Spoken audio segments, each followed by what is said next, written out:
nossa aula ela tem 3 personagens central, né? Que é Acabe, que é o rei de Israel, tá? Nós temos Elias, que é o profeta, e temos a esposa de Acabe, que é Jezabel. Então a temática da aula fala sobre justamente esses 3 personagens, Acabe, Jezabel e Elias, tá? Então a temática vai funcionar dentro dessa perspectiva. Na última lição, na lição 2, falamos sobre a divisão do reino. O reino estava dividido, ok? O primeiro rei de Israel, do reino norte, foi Jeroboão.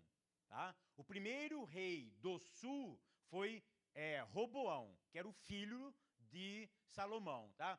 Da lição 2 para a lição 3, se passaram exatamente 6 reis, porque Acabe é o 7º rei de Israel do norte. Tá?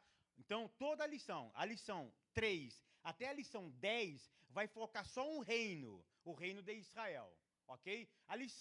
As últimas 3 lições vai abordar o reino sul, tá? Então, Acabe, ele é o quê? Ele é o 7º rei de Israel, tá?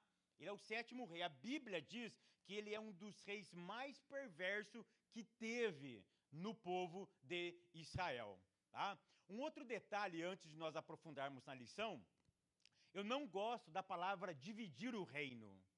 Tá? Eu acho que essa palavra ela é imprópria. Tá? Ela não é bem isso que o texto quer dizer. Porque quando vai ter aquilo que vocês chamam de divisão, na verdade, a melhor palavra seria separação. Porque nem tudo que é separado é dividido. Por exemplo, a palavra santo. Nós não somos santos, sim ou não? O que é a palavra santo? Pronto, pegou a ideia? Separado para alguma coisa. Ou seja, aquele cisma que teve, vamos falar assim, aquela separação que teve das 12 tribos, 10 para cima e 2 para baixo, tá? Numa visão mais aprofundada, que não, isso foi tema da última aula, na verdade não teve uma divisão.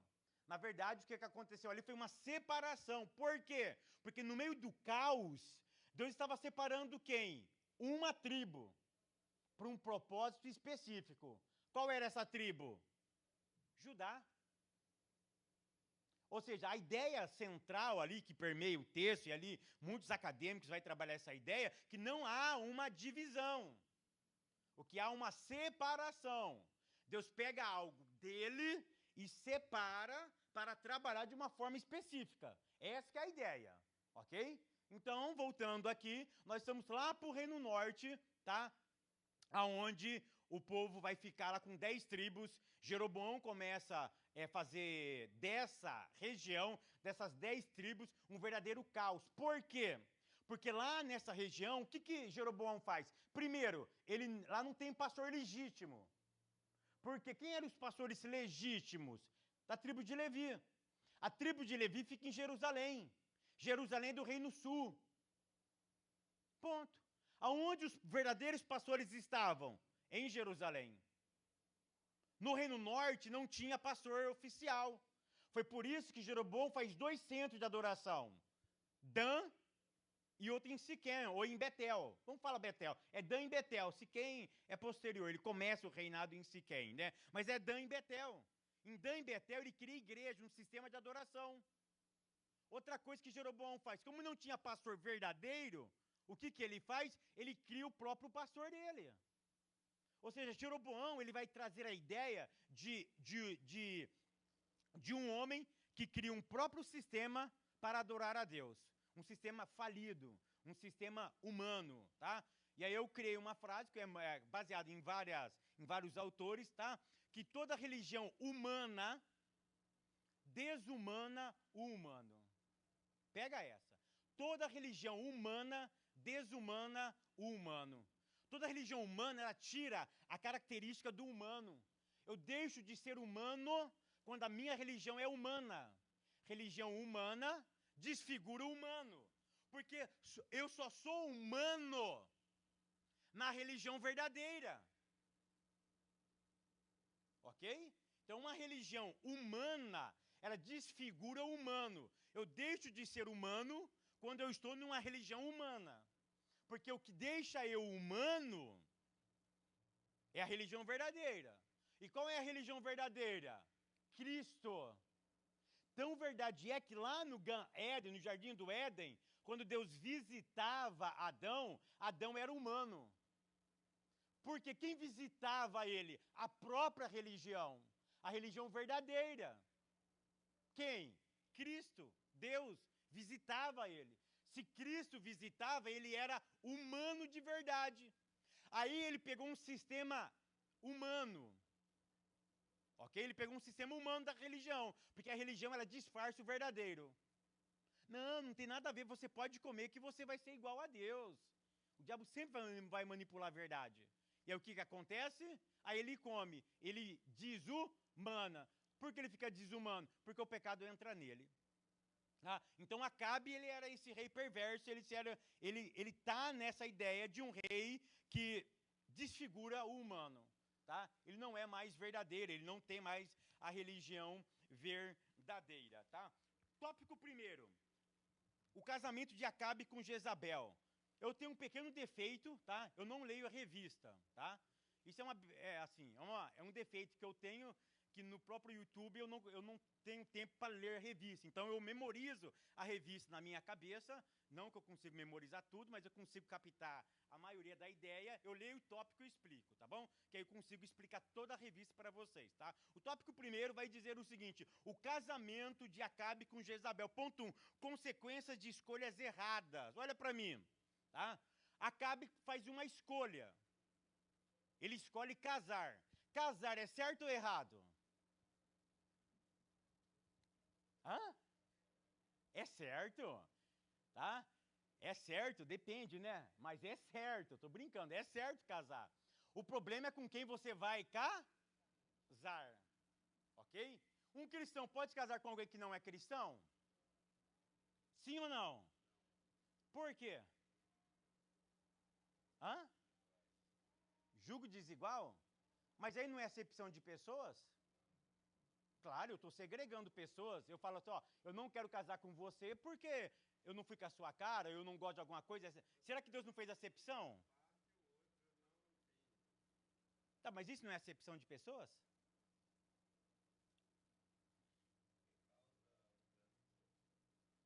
Quando Deus proíbe casar-se com alguém, não é acepção de pessoas?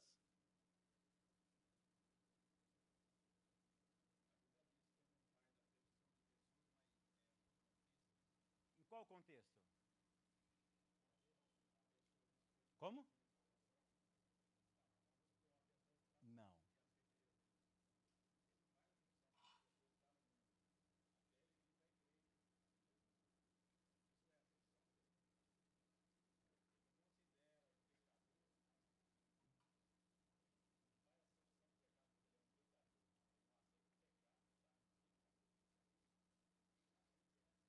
Ok, então, essa ideia de proibir casar-se com outro, tecnicamente é acepção de pessoas. Nesse contexto não é acepção de pessoa, isso é uma questão de fé, tá? Todo teólogo vai trabalhar nessa linha, é uma questão de fé. A incompatibilidade de duas fé. A incompatibilidade de duas crenças, não de duas pessoas. Pega essa. Não existe incompatibilidade de pessoas, existe uma incompatibilidade de fé. Ok? É por isso que Deus proíbe. Deus não proíbe o casamento, ele não proíbe a junção de carne. Ele proíbe a condição de pensamento. Vocês conseguiram entender essa ideia? Amém. A ideia do pensamento. Não conseguiu? Amém. Tá? A ideia do pensamento. Por exemplo prático. O neném nasceu. Eu, cristão, eu quero apresentar na igreja. O não cristão, dependendo da crença dele, ele quer batizar a criança. Aí já nasceu o quê? O primeiro conflito. Se ele é budista, ele vai fazer um outro segmento. Então, vocês conseguiram entender a ideia? Não existe acepção de pessoas, ok? Existe incompatibilidade de crença, de pensamento. Pô, o Tiro que vai trabalhar a ideia do mundo das ideias. Está no mundo das ideias isso. Então, por isso que ele proíbe, ok? Aqui eu aprendo um princípio muito interessante. Qual é o princípio? Quando eu escolho mal, toda escolha, grave essa, anota essa, os pregadores de plantão aí, toda escolha te escolhe. Anota isso. Toda escolha te escolhe. Tudo aquilo que você escolhe acaba escolhendo você. Não importa se você escolhe o bem ou o mal, a escolha te escolhe. Por exemplo, Adão e Eva escolheu o quê? Aquilo que eles escolheram, você não concorda comigo que dominou eles, sim ou não? Dominou. O que eles escolheram? O pecado. E quando eles escolhem o pecado, tudo aquilo que você escolhe, te escolhe. Adão escolheu o pecado, o pecado então subjugou ele. Acabe escolheu quem? Jezabel. Fez uma escolha errada. Quem que dominou a vida dele? Jezabel. Aí, eu só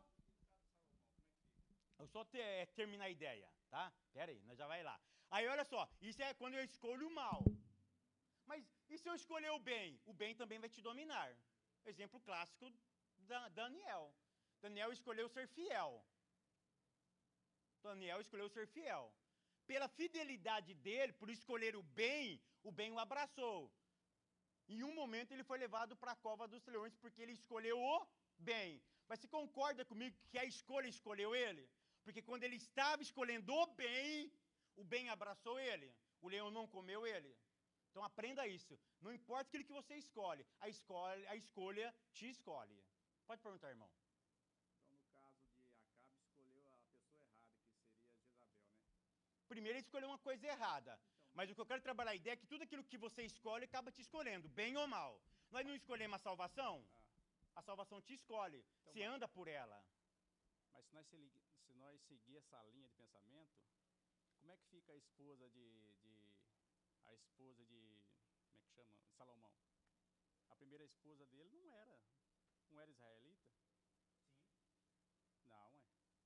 Israelita não. Quem era a esposa dele a primeira? A esposa dele era uma mulher de outra nação, não era? Era uma egípcia. Uma egípcia. Você concorda comigo que foi através dela que toda a bagunça começou a entrar no reino de Salomão? O reinado de Salomão começa a ser arruinado pelo primeiro casamento, pela egípcia. Volto a repetir, a escolha te escolhe. Ele abriu porta para a idolatria. Qual é a diferença entre... Salomão, ele foi caótico. Ele fazia, o casamento dele era associação econômica, política e religiosa. Então, ele escolheu errado. E a escolha acabou escolhendo ele. Que ele permitiu idolatria em Israel, coisa que o pai dele não permitiu. Consegue entender? Ele fez uma escolha errada, e essa escolha lhe custou caro. Então, a verdade é que no final da vida dele, ele faz um desabafo, porque ele escreve 3 livros, e no 3º livro ele deixa muito bem claro isso. Fala, em tudo que eu vivi na minha vida, eu percebi uma coisa, que tudo é vaidade. Ou seja, as minhas escolhas... Vocês conseguiram pegar essa ideia? Então, qualquer escolha que você faz, ela vai te dominar. Essa é a ideia aqui, tá? Ponto 2, a rainha perversa. Aqui entra Jezabel, ele casa com Jezabel. E Jezabel, ela é uma mulher perversa. O que eu quero trabalhar com vocês hoje é o seguinte, né? Eu tenho 27 anos de fé, né? Eu sou novinho, né? Eu tenho 30 anos de idade, eu tenho 27 anos de fé. Eu aprendi na Assembleia de Deus há 27 anos atrás, quando entrei na igreja, que Jezabel... Quem é Jezabel na igreja? As irmãs mais antigas aí, né? Quem era Jezabel na igreja antigamente? Eram as irmãs vaidosas. A irmã de 30 anos atrás, de 20 anos atrás, que pintava o cabelo, que pintava a unha, que cortava o cabelo, ela era o que na igreja? A Jezabel. A Jezabel era as mulheres que se pintavam. Ok? Então, isso que eu aprendi assim, tá? Mulher não podia ir no salão de beleza, porque era Jezabel. A Jezabel estava na igreja. Era Jezabel. Deixa eu te falar uma coisa para vocês. Nunca pintura foi associado a Jezabel. Biblicamente, não. Tá?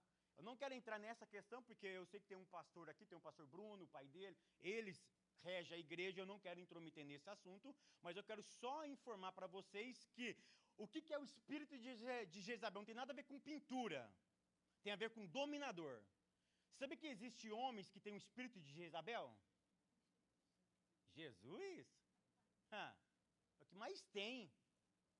Porque o que é o espírito de Jezabel? Embora esse conceito de espírito de Jezabel ele não é tão verdadeiro, mas enfim, eu vou ficar com o espírito de Jezabel só para vocês entenderem. Espírito de Jezabel é a pessoa que domina o líder, ou que domina os seus liderados.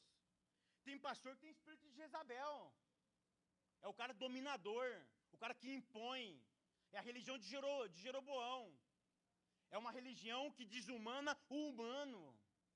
Por quê? Porque o espírito de Jezabel manda matar profeta. Foi o que ela fez, mata Elias. Ela não respeita a autoridade.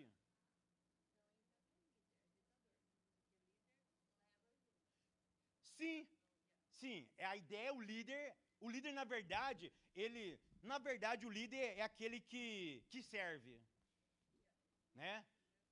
Ele é o servo. Infelizmente, nós não temos essa ideia. Todo líder gosta de ser servido. Essa é a verdade. Eu sei que a raiz da palavra líder é aquele que lidera, é aquele que vai atrás, é aquele que serve, mas na prática não é bem assim que funciona. Na prática, nós vemos outra coisa, né? O líder quer ser servido. O líder é aquele que come melhor na igreja.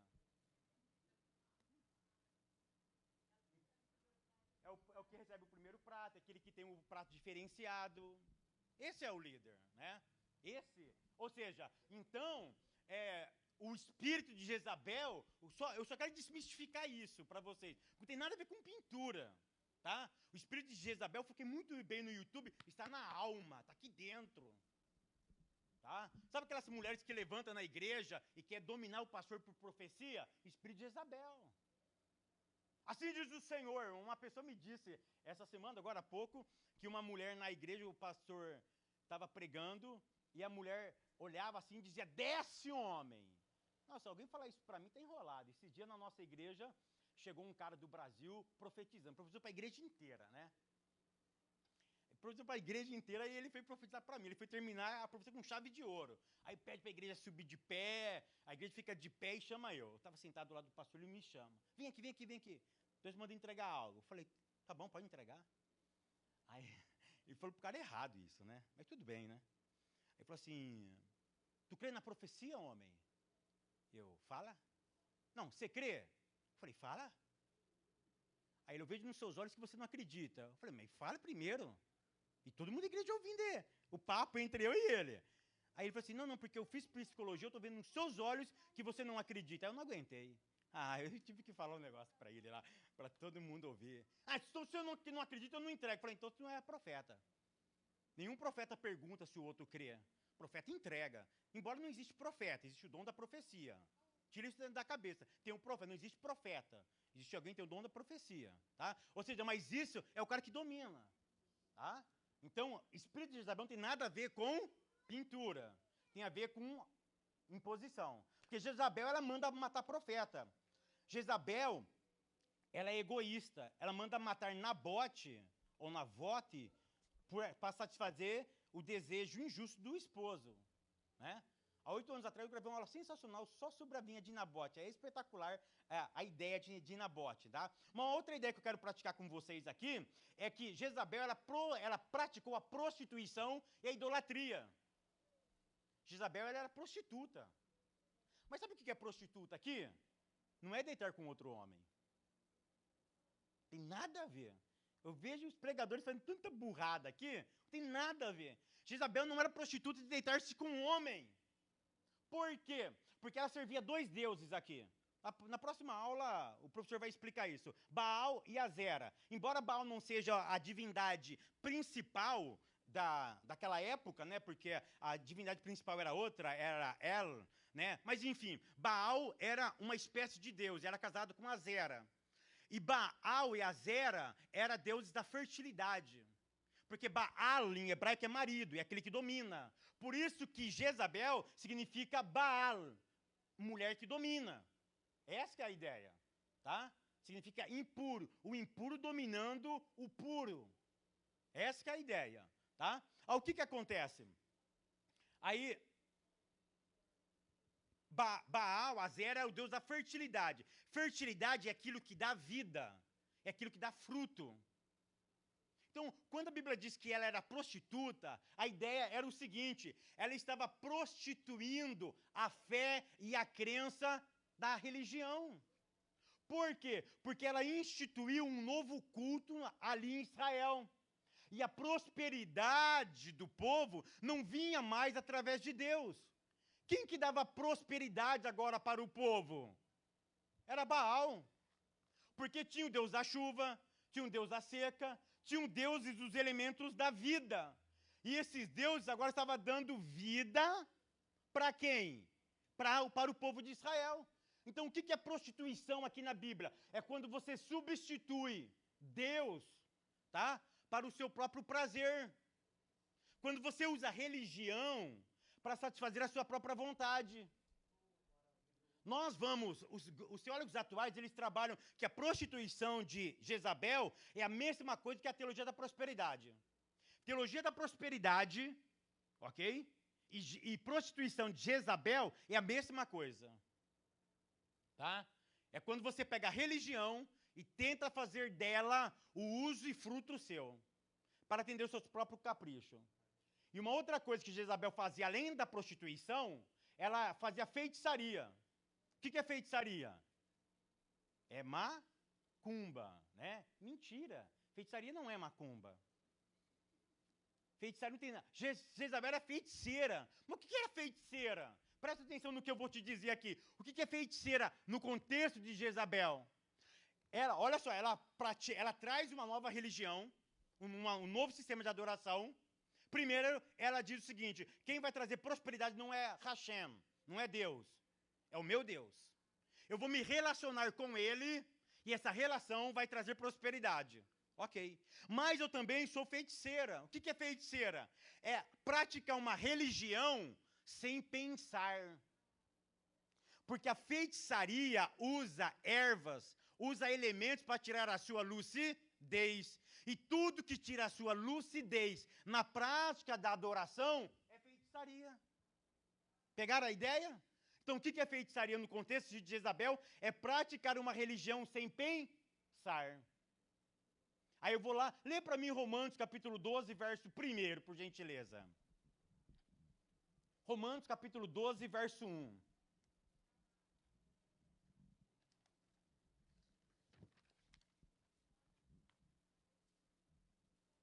Alguém achou? Pode ler. Portanto, irmãos, exorto-vos pelas compaixões de Deus, que apresenteis o vosso corpo como sacrifício vivo, santo e agradável a Deus, que é o vosso culto racional. Que é o vosso culto racional, que é o vosso culto pensado. Ou seja, pensa antes de fazer o seu culto. John Stott vai dizer que crer também é pensar, ou pensar também é crer. Para eu adorar, eu tenho que crer. Eu não posso adorar se eu não acreditar. Tenho que usar razão no meu culto. Eu fico com muito medo dessas pessoas que não pensam antes de cultuar. Ah, mas se eu pensar de muito, eu não adoro. Você está errado. Culto tem que ser pensado, está no texto. Culto tem que ser inteligente, racional, senão ele se torna feitiçaria. Tira a minha lucidez. Tudo que tira a sua lucidez é ébrio, é envenenamento, é embriaguez. Deus não trabalha na embriaguez, ele trabalha no lúcido. Tópico 2. Elias prevê a grande seca. Ponto 1, a intervenção divina. Elias chega para Acabe e diz: Acabe, eu tenho uma mensagem de Deus para ti. Qual é? Não vai chover durante 3 anos e meio. Pronto. Aí o que eu quero trabalhar com vocês nesse ponto é o seguinte: irmão, aprenda uma coisa. Deus sempre vai intervir na história do homem. Existem 2 conceitos teológicos. O primeiro conceito é o deísmo. O que é o deísmo? Deus cria, coloca no mundo e fica só assistindo. Você toma conta da sua vida. Deus fez, ele colocou e ele fica só na plateia. Mas existe um outro conceito, que é o teísmo. É o Deus que cria, mas que interfere. Ele não deixa você ao vento. Qual é a diferença entre o deísmo e o teísmo? O deísmo é um Deus que não tem sentimento. É um Deus que não se relaciona. É um Deus que não está nem aí para você. O teísmo é um Deus que pensa. É um Deus que sofre com você. É um Deus que interfere na sua vida.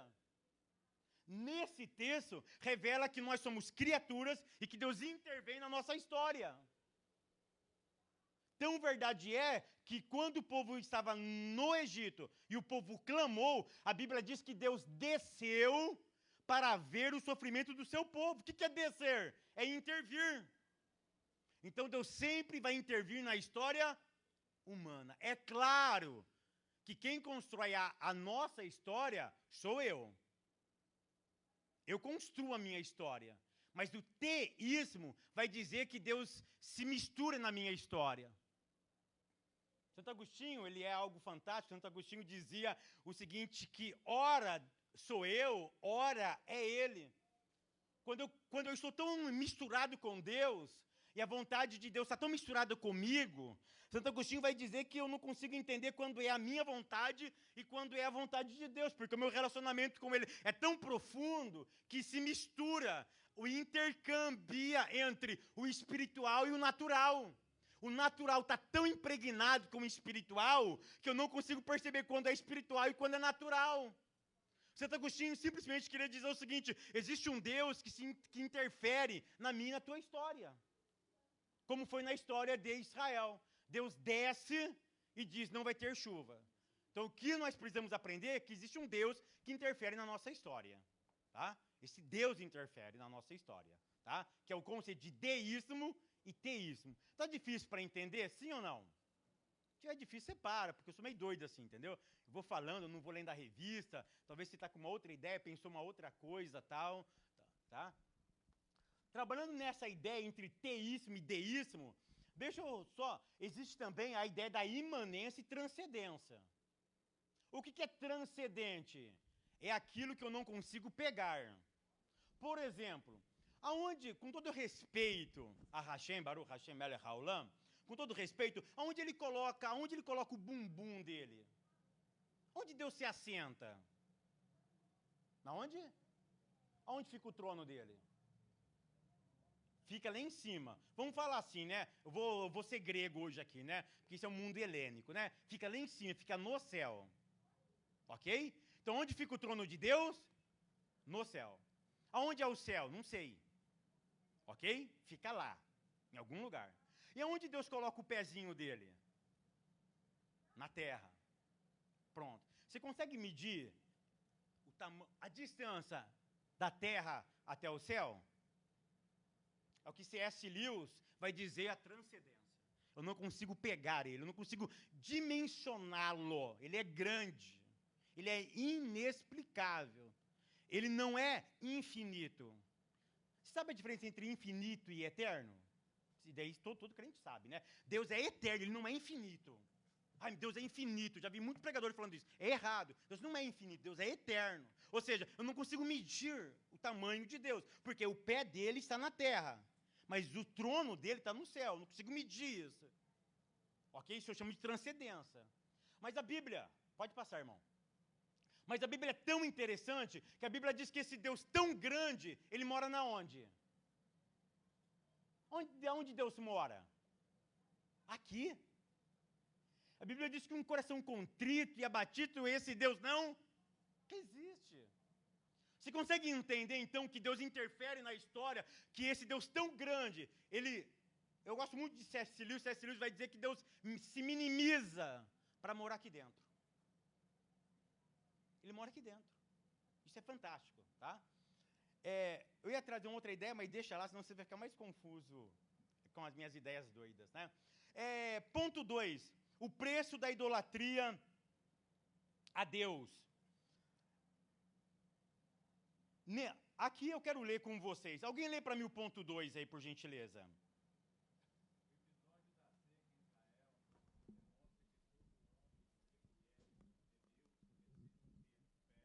Coragem para enfrentar os resultados de sua obediência ao Senhor. No caso de Elias, ele teve de enfrentar as dificuldades da falta de água e alimento, e mais tarde fugir de Acabe e Jezabel, que o ameaçaram de morte. Entretanto, apesar das dificuldades pelas quais passou o profeta, A bondade e o cuidado de Deus o acompanharam, pois foi alimentado por corvos com pão e carne 2 vezes ao dia, enquanto a água do ribeiro de Querite secou. O Senhor mais uma vez sustentou usando a viúva de Serepta. Ok.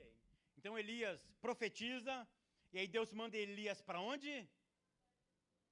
Para um riacho, para o rio Querite. Deus manda ele para lá. A minha pergunta é, por que Deus manda Elias para lá? Para Querite? Por que Elias não fica ali? Porque lá tem água? Resposta inteligente, né? Lá tinha água. Quem concorda com o irmão, dá um glória. Fala em línguas, né? Profetiza, fica de pé e glorifica. Então é uma resposta, eu vou falar que é óbvia, para não falar outra coisa. Eu ia falar assim, para não falar que essa resposta é inteligente, vou falar que ela é óbvia, né? Não inteligente. Por quê? Porque isso é óbvio. Levo para a água. Mas querite, a palavra querite significa cortar. A palavra querite significa modelar. A palavra querite significa trabalhar em alguém que está inacabado. O que eu aprendo? Que quando Elias entrega a profecia, Elias está no auge. Elias está tudo pomposo.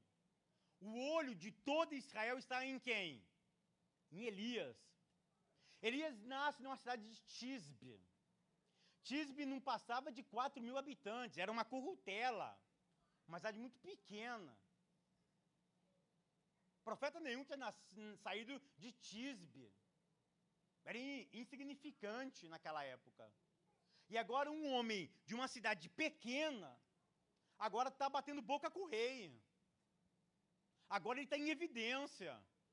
O reino norte está de olho em Elias. O que Deus faz? Deus tira Elias do centro e esconde Elias. Porque lá Elias não ia ser visto.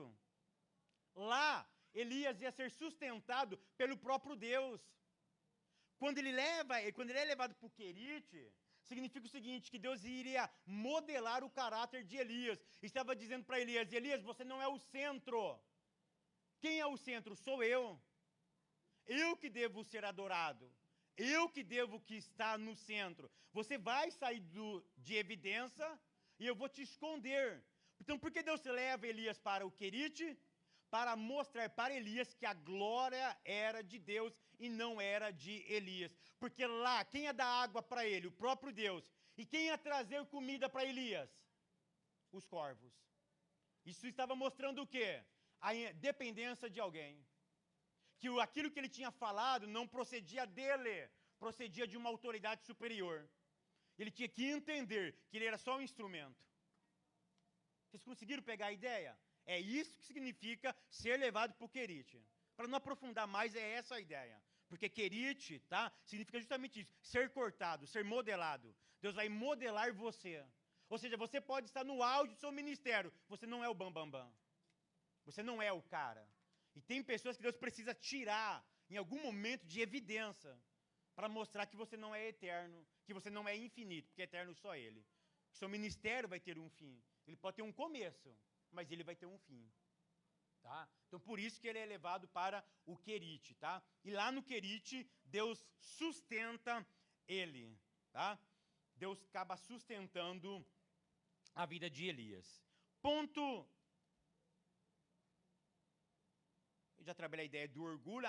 Uma outra ideia. Com certeza, isso é uma teologia muito forte, que Elias estava sendo orgulhoso. O orgulhoso é aquele que destrona alguém e se coloca no lugar. Todo orgulhoso olha o outro com um olhar de cima para baixo. Todo orgulhoso olha o outro de cima para baixo. Esse era o problema de Elias. Ele estava olhando o outro de cima para baixo. O humilde não. O humilde olha numa outra perspectiva. O humilde sempre vai olhar alguém de baixo para cima. Já conversou com aqueles cara, ou com aquela pessoa, que tudo que você conta, ele já fez? Ele já fez, ele já passou, ele conhece. Porque o verdadeiro sábio não é aquele que fala. Porque a Bíblia diz que eu tenho que ser pronto para ouvir e tardio para falar. Olha que interessante, sabe por que Deus manda você, a Bíblia pede para você ser tardio para falar e pronto para ouvir? Uma palavrinha que você já conhece. Ó, você tem que ser pronto para ouvir. A palavra pronto aqui, lá em Tiago, no grego é táxi. O que é o táxi? Hoje é Uber, né? Mas a palavra no grego é táxi. Táxi é o seguinte, você chama e o táxi vem. Ele está sempre pronto para te atender. O que ele está querendo dizer é justamente isso. Olha, seja táxi, rápido, para ouvir. E para falar. A palavra ali, no original, é retardado. Retardado não é no mundo das ideias. É você ser lento para fazer alguma coisa. Ou seja, para falar eu tenho que ser retardado. Eu tenho que ser retardado, eu tenho que ser devagar no falar. Mas para ouvir, rápido e ligeiro, táxi, chamou e está aqui. Essa que é a ideia. E Elias estava voando permilhando na ideia de ser orgulhoso. Tá? E aí, por isso que Deus, tem pessoas que Deus sempre tem que levar ele para o querite. Porque é lá onde Deus se modela. É lá que você vê que você não é o dono da verdade, que você não é autossuficiente. Uma coisa que a América nos ensina é a autossuficiência. Ponto. Esse daqui é um legado da América, a autossuficiência. Tá? Por isso que o país está espiritualmente nessa decadência, pela autossuficiência. Dólar aqui não é um dinheiro, é mamon. É um Deus. É um Deus. Literalmente é um Deus. Se aqui se eu tiver algum problema financeiro, eu não preciso pedir ajuda de Deus. Aqui não. Aqui é só arrumar um bico de sábado. Se eu precisar de R$1.000 no Brasil, é muito dinheiro de R$1.000. Aqui eu vou num sábado eu consigo. Porque eu mando para o Brasil, virou R$1.000. No Brasil, você tem que trabalhar 15 dias. E como você vai trabalhar 15 dias, você já tem um trabalho e está faltando R$1.000 no salário. O que você vai fazer? Você é enrolado. Aqui é um Deus. Tá? Aqui é um Deus. Né? Eu não vou entrar nessa área, mas a ideia do orgulho, a ideia do dinheiro ele é uma pessoa. Anota isso. Ah, irmão, mas o problema não é o dinheiro. O problema é o amor ao... Todo mundo fala isso, né? Tá errado isso aí. Tá errado. Um exemplo clássico. Tá? Eu não tenho, mas isso daqui é $100. Ok? $100. Tá eu e você passando aqui. Se você ver $100, o que você vai fazer? Ó, ótimo. Ó, uma garrafa de água. Eu passo perto de uma garrafa de água, o que eu faço? Se eu sou um cara educado, eu pego e jogo no lixo. Sim ou não? E se eu for um cara educado. Se eu não for educado, eu chuto isso daqui e vai lá para a rua. Ok? Mas se tiver $100, esse $100, ele é vida. Esse $100 me chama. Esse $100 me maltrata. Esse $100 levanta um leão que está dentro de mim. Por quê? Por causa desse $100, eu minto. Porque se alguém perguntar, você viu $100? Não, não vi não. Não, mas estava aqui, rapaz. Eu passei ali agora, eu saí do banco e caiu na rua. Ah, não vi não. Aí temos o velho ditado, aquilo que, como que é? O achado não é roubado. Eu achei, vou saber se está falando a verdade. Mas se fosse uma garrafinha de água, não, tá aqui a garrafinha de água, desculpa, eu acabei de jogar ela ali, ó, eu dei um bicudo nela, ela caiu, tá aqui, ó, toma aqui, ó, você até compra uma outra para ela. O dinheiro fala. Por dinheiro eu faço amizade e desfaço amizade. Por dinheiro eu compro uma cidadania com o casamento. Com dinheiro eu faço amizade e desfaço. Dinheiro, ele é mamon, ele é vida, ele é uma pessoa. E com pessoa eu não brinco. A pessoa tem sentimento. Poderia me aprofundar mais, mas vamos parar por aqui. Ponto 3. O preço, Deus sempre cuida dos seus filhos. Aí, do Querite, eu vou até que hora? 7h20, então já estou acabando. Pera aí. Nunca gosto de terminar no horário, sempre antes. Aí ele vai para onde? Ele vai para Serepta. Ele está no Querite e vai para Serepta. É tão interessante, eu fiquei pensando, por que Deus leva ele para Serepta? Irmãos, Deus faz coisas que eu não entendo. Deus tem umas formas de trabalhar que é meio irracional. Sabe o que significa a palavra Sarepta? Sarepta significa casa de ídolos, aonde deuses são fabricados. O que um Deus vai pegar um profeta e levar para uma, por exemplo, para a Aparecida do Norte, para o Juazeiro do Norte, um lugar onde é fabricado ídolos. Ele leva ele para uma fábrica de ídolos. Leva ele para lá. Aí você precisa lembrar o seguinte, que quem queria matar ele? Jezabel. Primeiro vai para o Querite. Primeiro vou mostrar para você que quem manda sou eu aqui. Que quem sustenta sou eu. Agora você vai para Sarepta. Primeiro, você vai para um lugar onde Deus não está. Perdão, vou refazer. Não é que Deus não está. Eu vou para um lugar onde Jezabel pensa que eu não estou. Tá? Porque semana que vem vai falar em uma aula muito interessante. E se você tiver oportunidade, assiste o meu vídeo no YouTube, a lição 4. Nos últimos 15 minutos, eu falo por que, se é errado ou não eu pedir a morte. E por que Deus fala para Elias, quando ele está lá na caverna, Elias, o que fazes aqui? Então, uma explicação muito linda sobre isso. Sensacional, tá? Então, olha assim que interessante. Aí ele vai para Serepta. Chegando em Serepta, ele aprende duas coisas. Primeiro, ele está num lugar onde Jezabel acha que Deus não está. Mas Deus não habita em lugares, Deus habita em pessoas. Ponto. E segundo, Deus leva sempre nós nos lugares onde os nossos inimigos imaginam que nós nunca iremos. E ele leva ele em um lugar improvável. Por quê? Porque se ele precisa ser sustentado, o que uma viúva tem que dar para um homem? Nada. Mais uma vez, Deus está provando para Elias que quem sustenta ele é o próprio Deus. Aí eu volto na mesma história. Existe um Deus que interfere na minha e na tua existência.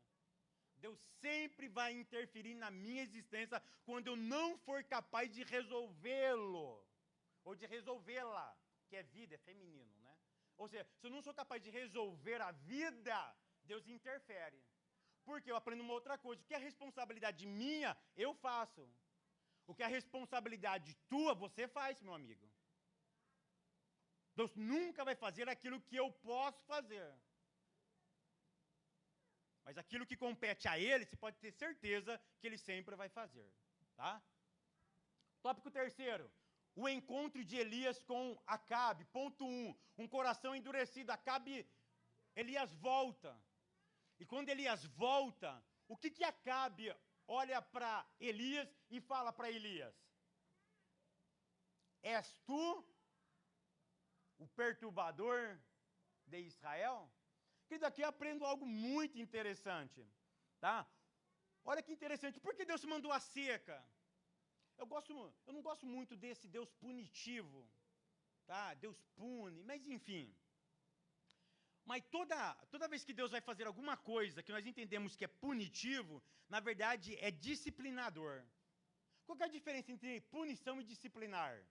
Rápido e objetivo. Punição não tem caráter amoroso. Disciplina, no original grego, significa recolocar no bom e velho caminho. Então, o que é disciplina? É quando eu quero colocar alguém no caminho de volta. Essa pessoa está sendo disciplinada. Por isso que Paulo vai dizer que a palavra de Deus, ela é ela é divina, inspiradora, e ela também, ela disciplina. O que é disciplinar? Voltar no caminho. Pronto. Essa que é a ideia. Deus estava dando essa seca, não era para punir Acabe, era para ver se Acabe acordava. Ô, bobão de Acabe, você não está percebendo? Você é rei. Aqui o papo é de rei para rei. Aqui é de quem comanda. Você não está entendendo que você não consegue dominar tudo? Mas eu consigo dominar tudo? Eu te dei um exemplo, o teu Deus, Baal, e existem vários tipos de Baal, e o Baal seu, que cuida da chuva, ele não é suficiente para entrar em ação. Por quê? Porque eu coordeno chuva e seca. Eu que coordeno as coisas. Os 4 elementos da vida, sou eu que domino. Eu que estou na terra, eu que estou no ar, eu que estou no fogo, eu que estou na água. Os 4 elementos sou eu que domino. É por isso. Aí semana que vem o professor vai explicar isso para vocês. Por que Deus desce fogo do céu no monte? No encontro. É fantástico essa explicação, né? Aí o professor vai explicar isso para vocês. Ou seja, Acabe, você não está percebendo que eu estou no controle? Então quem está controlando essa história? Sou eu, rapaz. Mas mesmo assim, Acabe, em vez de reconhecer Elias, ele disse que Elias era um perturbador de Israel. Aí eu aprendo uma coisa: um coração duro não vê amor na disciplina. Um coração duro não vê amor na disciplina. Aí eu vou lá para a carta aos Hebreus. Hebreus diz que quando Deus corrige alguém, ou quando Deus disciplina alguém, naquele momento, a disciplina parece ser, causa tristeza. Mas por quê? Sanderson vai me explicar isso. Sanderson vai dizer que todo crente, quando é disciplinado, ele se acha tão bom, tão justo, tão legal, tão crente, que ele acha injusto o que Deus está fazendo. Pode falar.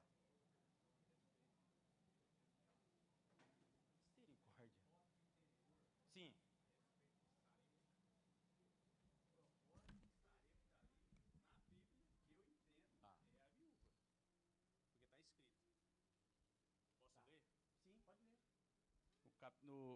No livro de 1 Reis, capítulo 17, e versículo 9, diz assim, ó: dispõe-te e vai a Sarepta, que pertence a Sidom, e demora-te ali.